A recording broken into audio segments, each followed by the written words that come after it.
Today I'm going to talk about seed storage.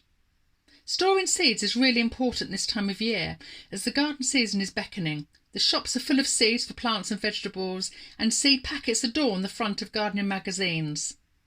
Everybody chooses to store seeds differently, but I like to store mine in a plastic drawers so they are very easy accessible.